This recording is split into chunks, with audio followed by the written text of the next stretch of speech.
you find a way to evaluate one year that works really well? Do you reuse that, would you say, from year to year? Oh, yeah. I mean, if it's working. Yeah. It ain't. If it ain't broke. Fix it, yeah. Yeah. What are some of the biggest differences, since you were, like, it sounds like you've been teaching a long time, but PE is, like, relatively new-ish. What are some of the biggest challenges that you saw even when you were teaching that PE, like, in the planning process? Well, because curriculum changes so quickly, except before PE. The curriculum changes so much, then finding resources is a big deal. And, when you have, you've been teaching fourth grade for 5 years, and, all of a sudden now in your curriculum you have things that were taught in fifth grade, things you haven't taught before, so now it's something that you have to teach yourself. Mm-hmm. So just finding the resources to plan a good lesson. What were some of the places you went for resources when you were teaching those grades? Google. Yeah. And my teammates, or anybody in the building. Our faculty is so close. Like, we know who the experts are in every field, and it's always okay to go ask them for help or suggestions. So it's mostly people. Mm-hmm. Like, if I had trouble teaching a math lesson, or had a kid that just didn't get the way I was presenting it, I knew I could go to Melissa Reese in fourth grade and say, I need help. Can you show me a different way? Yeah. So it's mostly people. I think most people here, that's still the case. How do you guys share information like that? We text each other. Yeah. Text or call, or catch them walking down the hallway, and just however we can. Yeah. Interesting. Let's see. And, like, thinking back on that teaching experience too, what were some of the most exciting parts about it for you? Like, what were those moments that made you, like, really want to come to work in the morning? The moments when we got off task from the lesson plan. Yeah. Where something in that lesson sparked something in a kid. Yeah. Where we just left that lesson plan and rolled with it. Yeah. And went with their excitement, and did whatever we could to feed them the information that they needed. Yeah. And those aha moments when they finally get it. Mm-hmm. And we've been working on division in fourth grade for single digit division, and they're like, baby, I don't know another way to do it. And then they come in the next day and like, you got it. Those were the days that I didn't come to work. Yeah. What were some of the most frustrating parts about teaching those grades? Having a kid that is super defiant. You know they're that way because they have a pitiful home life, and there's not a darn thing you can do about it. Yeah. And you can't take them home. Mm-hmm.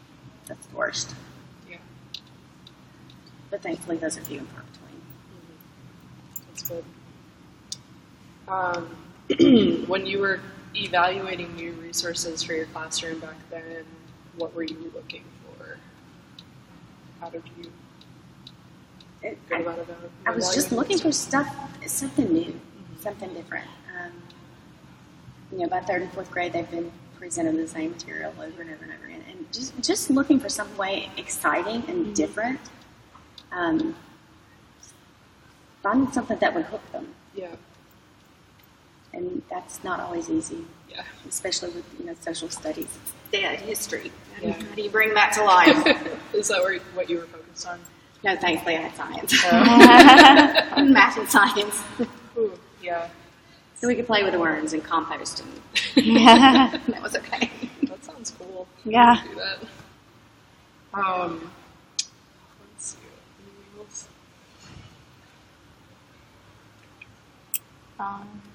Did you ever use Pinterest for anything? No. Okay. I was just asking because the teacher yesterday brought it up a lot. I know. I have a Pinterest account, and I was so proud of myself.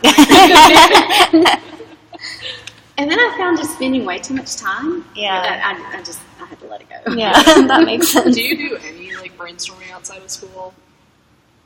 Like with with family and friends. I mean, yeah, but I mean with like for stuff that you do in your classes. Like, do you do brainstorming about like activities or games you'll play? I do with my kids. Nice. How old are they? Well, now they're 19, 17, and 15. But yeah, I'm like, and we actually play this game out. When my middle daughter was in middle school, and I was asking her, what's the favorite thing that you do? And she said, we have this game called Castle Ball. Yeah. I'm like, walk me through it. Okay, so you guys how can we make this a little bit more safe for the younger kid? So, and it's haphazard. It's just whenever something comes up, it's not something that's planned. Mm-hmm. Yeah. Do you find yourself thinking about activities a lot outside of school? Oh yeah. Yeah. Yeah. I mean, it's my life. Yeah. I wouldn't come to work and not think about my kids. So yeah. I go home and I think about my job. Yeah. But in a great way. Yeah. So you've already kind of got an army of things in your head just from like all the conversations you've had outside of Yeah, and it's not something that's easily transferred. I mean, like when you ask me to write down my resources, it's hard. It comes from everywhere. Right? Yeah, it really does. Yeah. I think most teachers would say that. Yeah.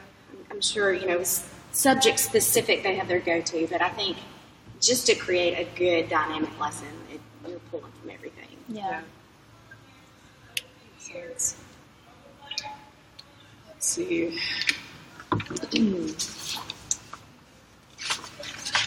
All right. So I guess the last big question is,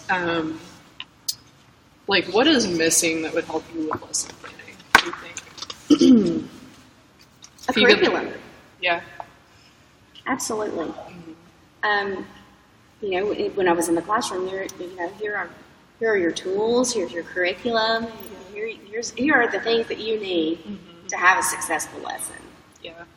Even if you just read the script that's in the textbook, you're going to have a successful lesson. For us, we get a book of standards and go for it. So yeah, having a curriculum would be very useful, or at least a tool that we could use. What kind of tool? Having so we don't have to come up with everything on our own. Yeah. So we would have better ideas or different ideas we're also kind of standardized across the different schools. Yeah. They try with the standards by breaking it down, with the scope and sequence, but then how that is taught and then how that's evaluated is different from school to school. Yeah. And then I don't want to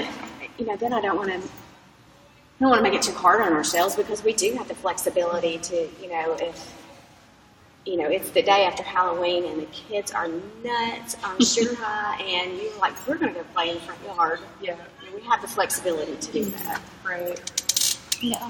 Kind of a double-edged sword. Yeah, definitely. And we, as PE teachers, had talked about that when it came to our team evaluation, because the classroom rubric does not fit us. Yeah. And the